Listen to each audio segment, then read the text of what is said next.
Alright, so this is our real thoughts on the Jurassic Park movies. Jurassic Park is frightening in the dark. All the dinosaurs are running wild. Someone shut the fence off in the rain. I was so in love with that song when this movie came out. I admit it's kind of eerie, but this proves my chaos theory. Yes. We have 3 movies to get through. But yeah, with Jurassic World coming out, we figured this would be a good one to do our honest thoughts on. I guess we should just do them in order. First film we actually saw again at MomoCon. They were running it on TV. I think obviously because of Jurassic World. Awesome. It's still pretty awesome. Still awesome. It's fascinating because when we saw this film, I mean, it's the most we've ever saw a movie in the theaters. I saw it 11 times because there's always somebody who hadn't seen it. I'm like, you haven't seen Jurassic Park? Come with me. That's the same thing that happened to me. I ended up seeing it 7 times over that. It really was. When I think back, like, everybody has that quote-unquote nostalgic summer. Post your nostalgic summers in the comments section. But that nostalgic summer when you remember back when you were a kid, and in some cases, for some of you, that'll be like 3 years ago. But for us, it was a longer time ago. And like when I think, man, just the perfect summer. I mean, that was what it was like to be a young kid or a early teens or something when everything was just right and before high school started, you know, and you had to worry about college and the bills and mortgages and anyway, 1993, the summer of '93. I think Lion King came out as well. We had Lion King, we had Jurassic Park. We were still in that era of filmmaking where you could still have things like, Terminator 2 was the year before? Something like that. Or yeah. The Fugitive would come out next year. I think '93 also had a League of Their Own, which was hilarious. No, just good no crying in baseball! Yeah, and I always we ended up visiting friends back in Chicago. We were living in Seattle at the time, and I always just remember, like, every single set of friends that I had not seen Jurassic Park Which is just amazing. I mean, it's like it was pushed so hard. It's like, hey, you want to see dinosaurs? Or in some cases, they had a friend of a friend who hadn't seen it, and they're like, we're going. We can see it again. So yeah, you saw it 11 times. I saw it 7 times. 7. Yeah, and I have not seen. The closest I've come, I saw Guardians of the Galaxy, Dark Knight, and the Lord of the Rings movies. I saw all of those 3 times each. I know and one of the Lord of the Rings I've seen 4 times. Those are the closest. I'd have to sit down and think about what movies I've seen, like, you know, like under the interest of how many times more. But no, Jurassic Park is the most.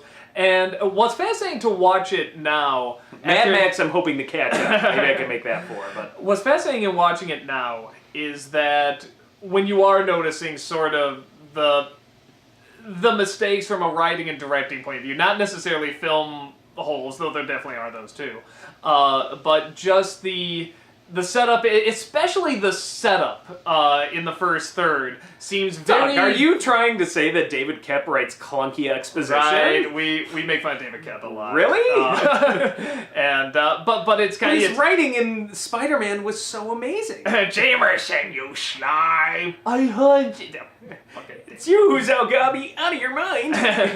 But yeah, the opening especially, like, there's a lot of exposition, and they get it by pretty fast. I mean, to a point where when I was a kid, I did not follow what was going on with like, the embryos. I mean, I kind of got the basic idea. Okay, he's taking the embryos to open another park. That's just kind of what I thought. I didn't know. Just somebody evil wants these embryos. It's called industrial espionage. But again, it doesn't really matter. Stealing trade secrets. But it doesn't really matter. It's, you want to get to the dinosaurs, and that's what they do. And you set up these characters that are kind of cartoons, but they're very likable cartoons, and they're cool cartoons. So it's like, well, I'm fine with it, because you can identify with them very quickly.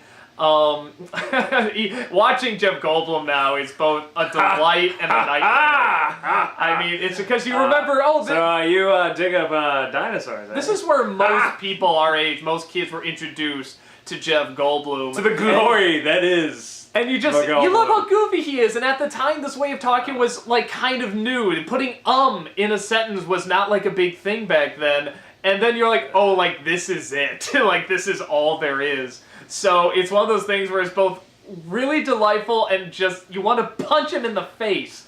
I could watch him all day in this one. Lost World's where I lose it, but... Yeah. Yeah, no. Yeah, he has a side character, at least.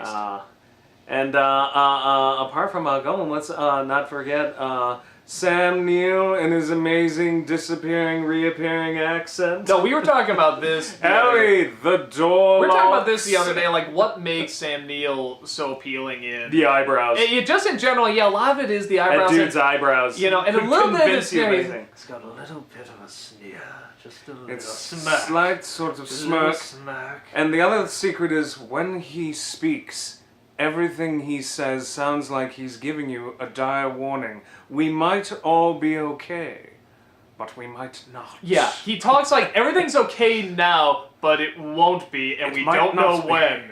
And he does it. I love him. If you guys want a great time, there's a show on Netflix called Peaky Blinders. Watch it, because it is Sam Neill chewing scenery left and right, and I'm like, oh, I've missed you.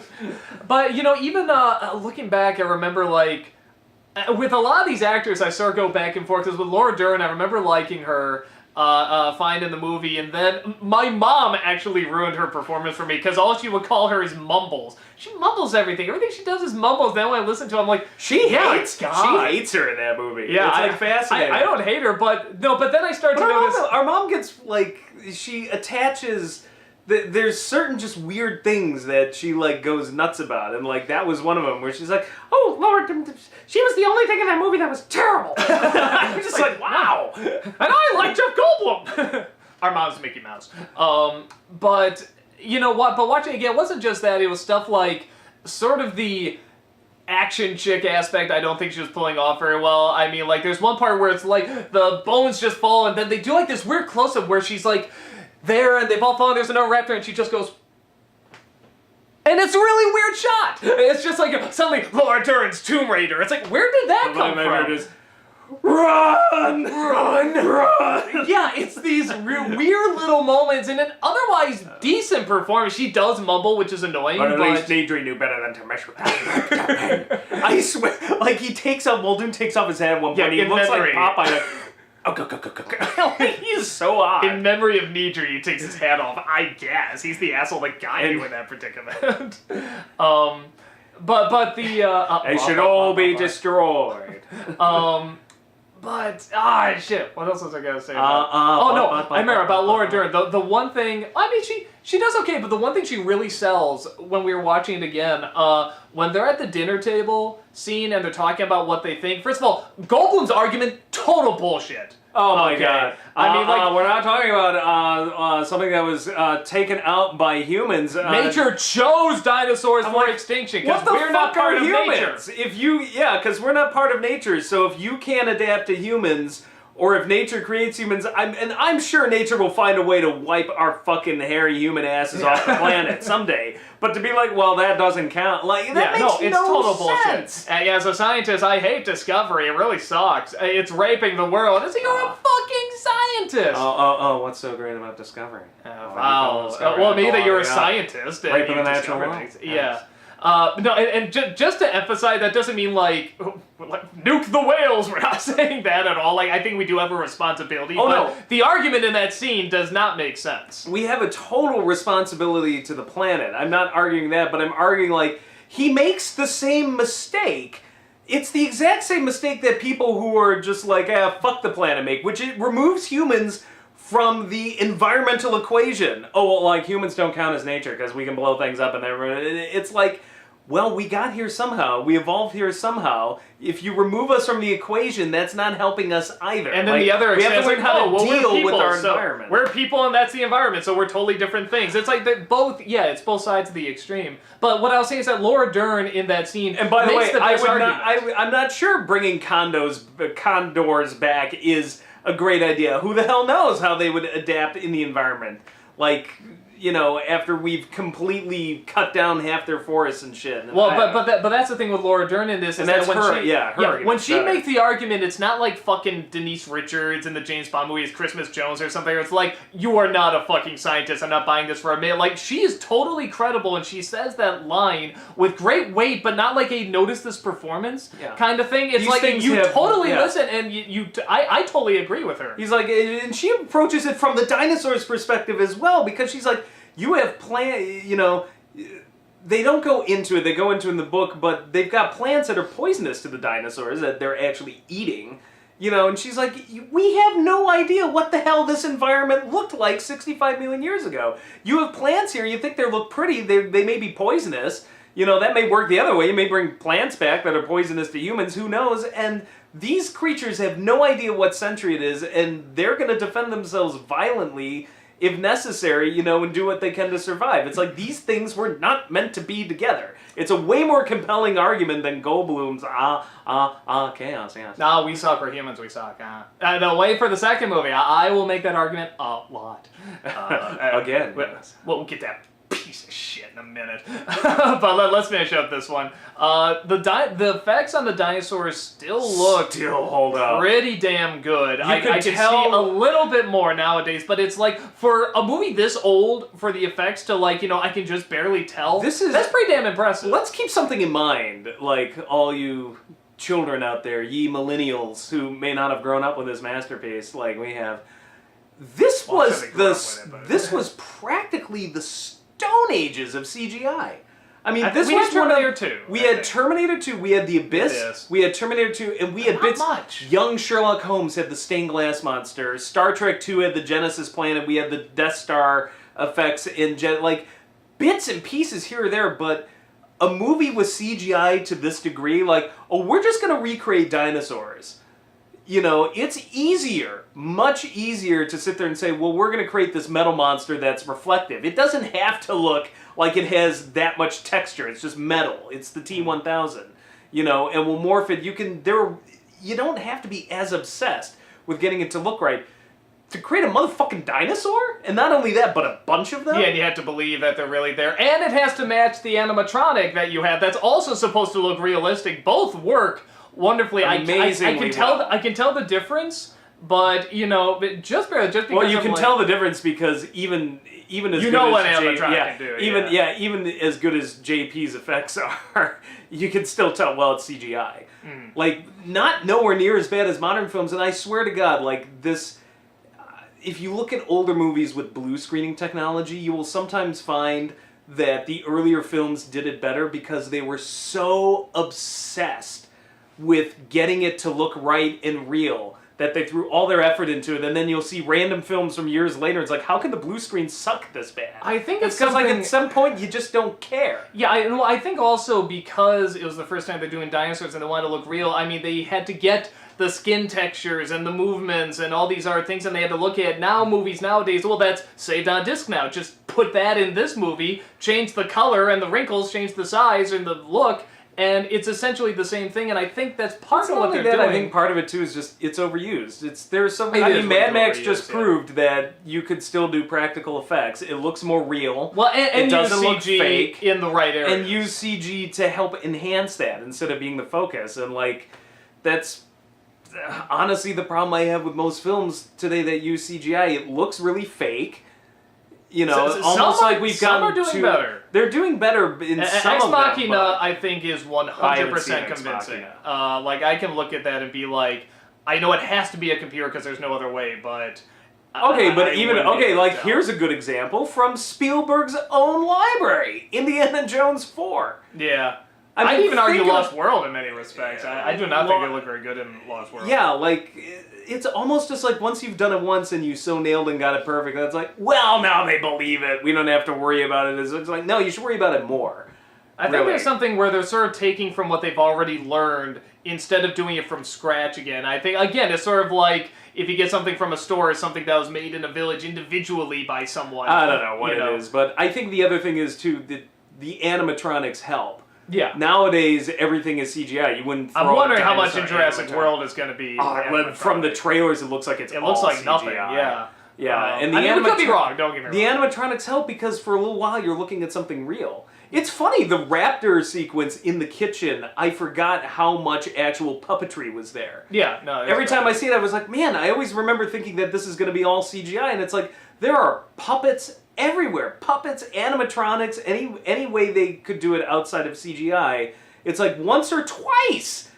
Like, hardly at all is it CGI. He hops up on the table. That's CGI. Like, when they walk in. I'm sorry, she. Yeah, when they walk in, that's CGI. Yeah, so many shots not. The closing on the door, that was CGI. That, I mean, again, I just watched this and I'm just like, I know that has to be CGI, but it looks really real. It looks so convincing. So, yeah, we really like this movie. Has problems, but a huge groundbreaker. When I think great summer blockbuster, of my childhood, I want to relive seeing that movie again for the first time, Jurassic Park. Well, we kind of did. That's one of the few movies when they re-released it. It's like, let's see this again on the big hell screen. yeah. And it was legitimately nostalgic. Yeah, it was amazing. Even watching it now on TV, it's nostalgic. I think that's where we got the idea to do the review, because when we saw, we were kind of making jokes here and there, and we're just like, I think we can review this, actually. This would be fun. There's still things to pick apart. I mean, the script is not particularly strong. The characters are kind of cutouts, but I think they got good actors for the most part to do. The characters were cutouts in the... I'm just going to say it. Michael Crichton, as an author, was one of those people who wrote really great ideas. It's like, oh my god, Jurassic Park, and they were intense, too, very intense. Andromeda Strain, Sphere, Great Train Wreck, they were always great ideas. Lost World as a book I didn't like. No, Wait, didn't he do Westworld? Oh, Westworld. Yeah, that. I thought you said Lost World. But his characters are all douchebags. They were really mean-spirited. And I know there's some people that are so married to the book, they're like, I just can't deal with what Spielberg did to Hammond. Turning him into this nice guy, and I'm like, really, I didn't care, because there was nobody in the Jurassic Park book that I was like, I could care less if any of these people live or die. Even the grandkids came off as annoying somehow, in the book. So well, that's why I'm wondering if that's why Lost World went that direction. That's why it went uber dark, uber. I mean, and see, that's a film where that's more like I couldn't give a shit, and this is my problem with Lost World. I could not give a shit if any of those people in that movie lived or died. No. The worst bit pretty much like the book, actually. Yeah. No, the worst bit of writing in that movie, I mean, it is painful to watch whenever I see this bit. And this is the writing. I mean, the directing pays a part too, but this is the writing. I think it was another Kep script. Yeah, it was definitely He's Spielberg's golden boy for some reason. No, because this, I always forget his name, Popplethwaite, I think is how you say his name, the hunter in the second movie. When he's introduced in the film and he's on this hunt and he says, it's just during this chase, it's the dinosaurs are running, it's okay, let's go. All right, we're gonna be listening to me for about 5 minutes, talk to this guy and my exposition and my background, here we go. I am hunting the T-Rex, that is what I am looking for. And I'm like, you can't be this lazy. You can't be this awful. David Kep, of course you can be. I mean, it's one of those things where you just watch it and it's are you really this lazy? But I mean, apart from that, it's much darker, which we've established we don't mind, if something is darker. But I just didn't care about anybody in that film. But yeah, you bring Goldblum now to the starring role, which is a huge mistake. Oh, such a disaster. He got rid of 2 of his kids somehow. Now he's only got 1. This would have been post-Independence Day, so he's already the one-liner master. He's like, Mommy's very angry. Yeah. Julianne Moore, who's usually great, but even she has a miss once in a while, and she's just totally forgettable in this. A lot like her role in Hannibal, which is apart from just doing a Jodie Foster impression, it left no impression on me. Yeah, and again, this phenomenal. And this is not Julianne Moore. I think is one of the great actresses. Yeah, of our day. When she nails it, it's she's chillingly good. And that's a compliment. We're saying when she nails it, she's chillingly good. But that's the flip side. Is sometimes when you don't nail something and you're that good, it could be a big disaster. Mm-hmm.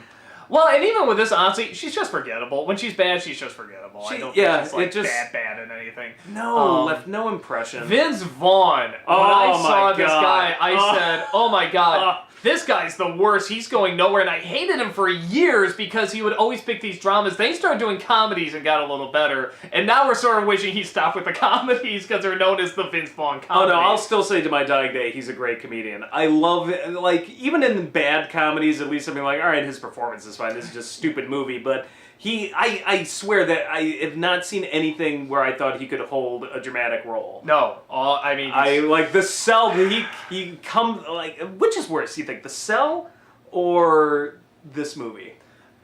For Vince Vaughn performance. No, I'll say this movie for one line. But Hammond did pack a backup plan. Really? What's that? Me. And it's that was supposed to be your badass moment. That was the Harrison Ford. Packed a backup plan. What's that? Me. I mean, like, he could have nailed, he could have made it Imagineer. me. I mean, it's like, who gives a shit? Vince Vaughn in Air Force One. Hey, get off my plane. Yes, that nails it. That nails what's wrong with him. But yeah, I mean, just clearly he was not doing comedies yet. They didn't know what to do with him. I doubt he knew what to do with himself. And he was a douchebag. They were all douchebags in that awful. movie. And not for like, hey, they're supposed to be awful like in the Michael Here's the thing, if you're going to... like, they're supposed to be environmentalists. You're supposed to be rooting for them. And they're putting people's lives in danger constantly. Those when he fucking removed dicks. that guy's ammo at some point, I'm like, you're a fucking murderer. Yeah. Like, you are a motherfucking one murderer. T-Rex they won't be getting. Oh, great. How many fucking people are going to be eaten alive? How many parents of kids are not coming home now? I'm like, you are an awful, awful human being, and you all deserve to get eaten by dinosaurs. Yeah. No, that was the inspiring scene. That was the... And then John Hammond's... Suddenly, the bad guy, they were like, now you're John Hammond, now you're the awful person. Yet he gives the nice grandfather speech at the end. Where the fuck did that come from? My favorite is, I just kept wanting to cut to John Hammond. Well, what the hell is this? I thought everybody liked me now. I'm in the beginning of the movie trying to help you people out. And then... Yeah, now you're John Hammond. No, I'm a swear word, apparently. I brought you people here to help fix my mistakes, and the only one I have on my side is a blood-sucking lawyer. And fucking Vince Vaughn. No, and then you had, this villain that they try to shoehorn in that you don't even recognize half the time because he's either in a hat or glasses or something, and he's the business suit, the evil suits, we're doing that. And the whole movie, the whole movie is just constructed in cliches. Yeah. It literally just is constructed entirely out of cliches.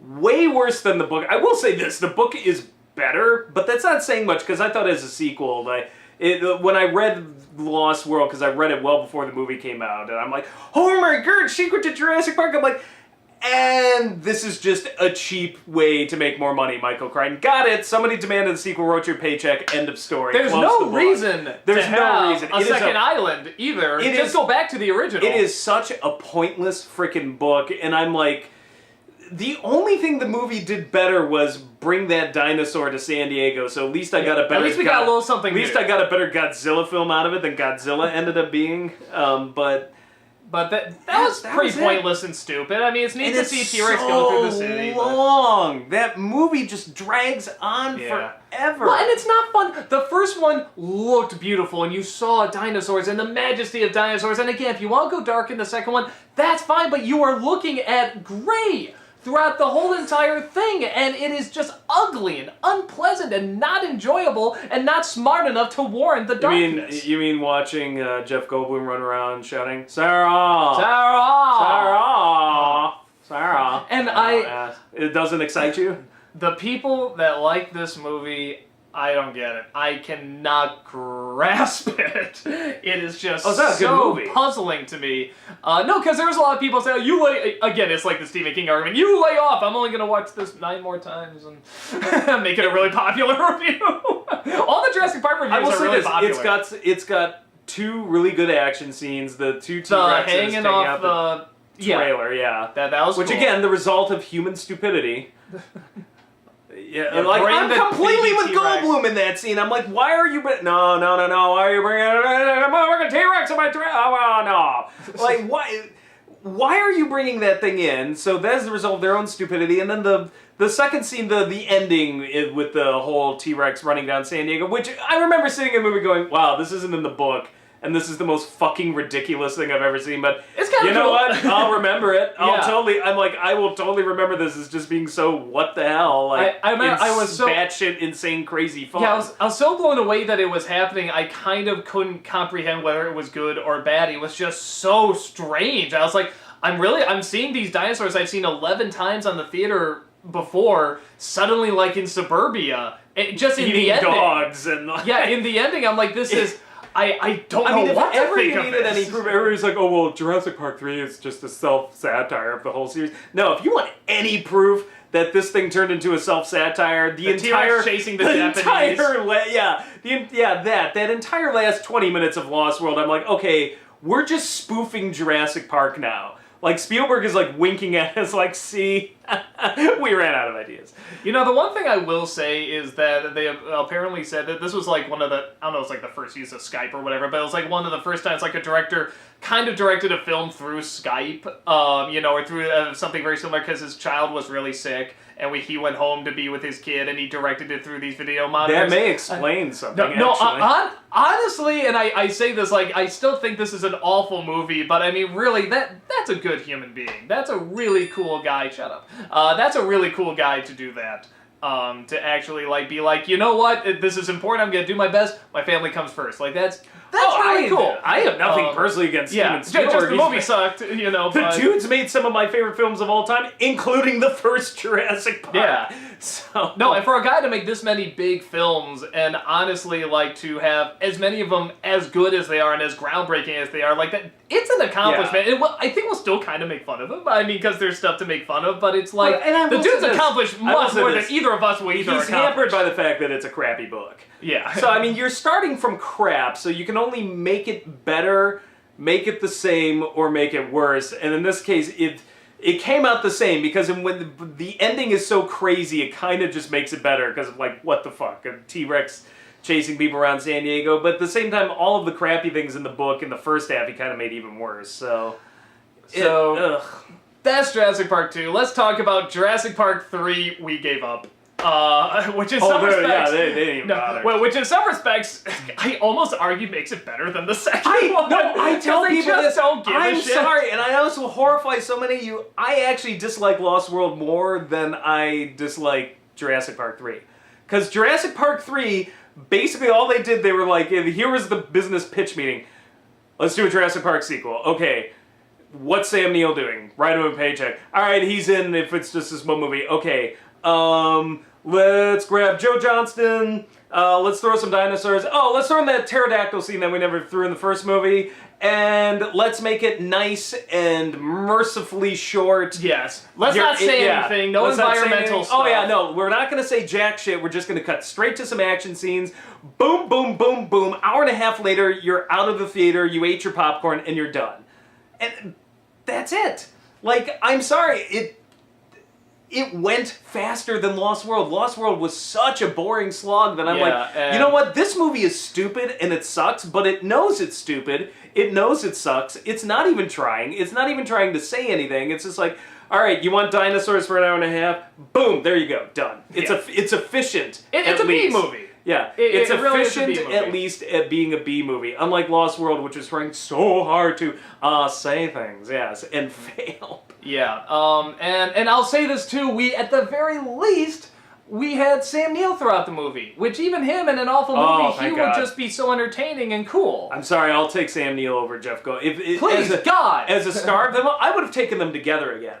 But as if it's the star of the film, Sam Neill over Goldblum anyway. Yeah. Like, I mean... any day. But that is shit that's stupid. Him and Laura Dern breaking up, like... That pissed me off. I'm sorry. It's like to end the first film with them. He has the fucking kids in his arms, and he looks down at them, and they smile, and he looks out a window.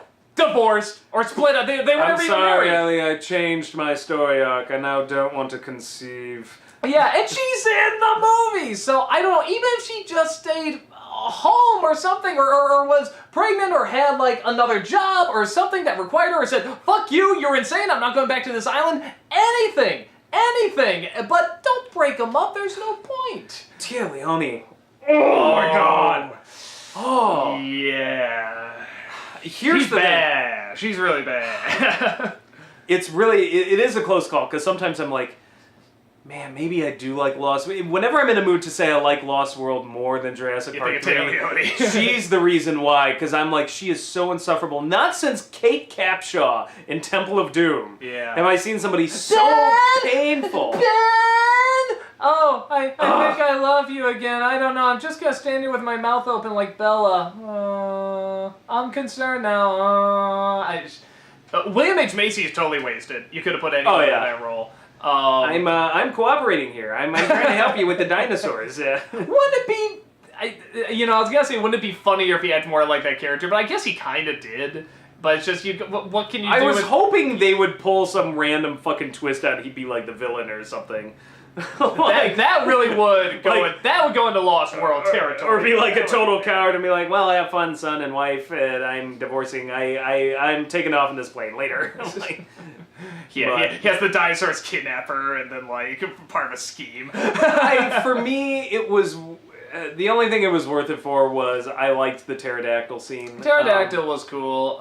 My favorite is like the Don Davis's like score where it's just like, and here's some Brachiosaurus, so play the JP theme really fast. Well, that was a fun moment. Oh God, do they look terrible too in that scene? They look. I remember that purple saurus from the Kool-Aid days when it was like, I think what it's just called like purple saurus. A Kool-Aidosaur, Rex, a Kool-Aidosaur. Yeah, I mean that's what it looked like. It looked like it was advertising some kid's product. They looked awful. But at least it had some yucks. At least it had some color, unlike the last one. It literally was a theme park ride. That's all it was. And the thing is, it's a pick your poison thing. And if there are people who are just like, well, I like Lost World more, like, that's fine. I don't care. All I'm gonna say is, for some people, you might like Lost World more, and for some people, you might like Jurassic Park 3 more just because it's so short and knows exactly what it is. It is an hour-and-a-half theme park ride that doesn't try, doesn't really give a shit, but at least it's just like, there, you're done. Whereas Lost World, it like tried so hard and tried to say so many things, and didn't succeed on any of them. Giant cast, and instead all we get is Vince Vaughn running around shooting dinosaurs. It was ugly. It was just an ugly film to look at. Yeah. Where at least with 3, you had Sam Neill. It was short and not a great selling point, but at least it was colorful, and you had something new with the pterodactyls.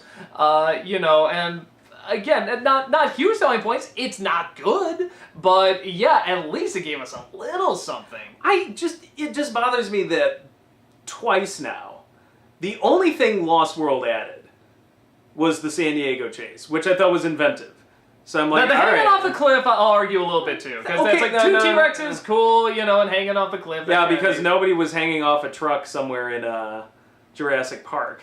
Yeah, but the glass breaking, that was so cool. Listen, it's a cool scene, but what have you added new to this story?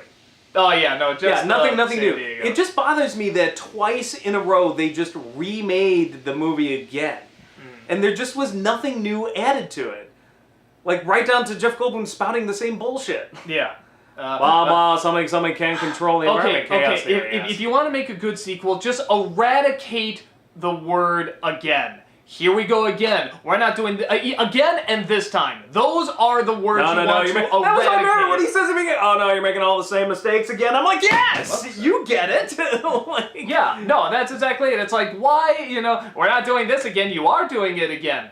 We don't want to see it again. We can see the first one again to see it again. We want to see something new. We want to see it progress. So that is the only thing right now. Like Jurassic World, no idea what it's going to be. I'm trying to keep an open mind. The only thing I like about it is I'm like, well, at least it looks like a real theme park this time. This might be fun to see rides break down, and it's not like, oh, there's a site B or C or D, or oh, we're just going back to the same site B fucking island again. And I'm just hedging my bets now.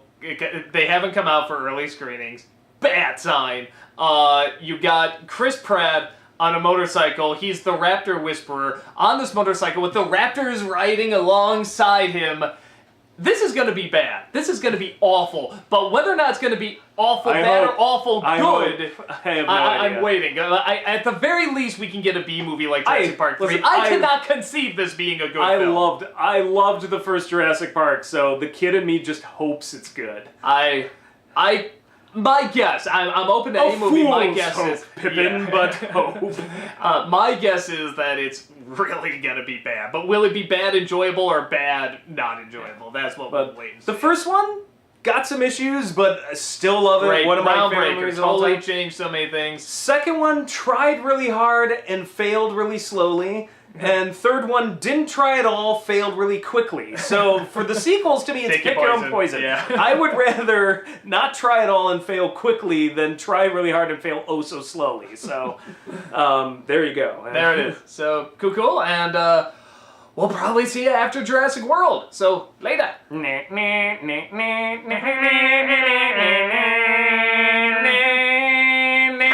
boom.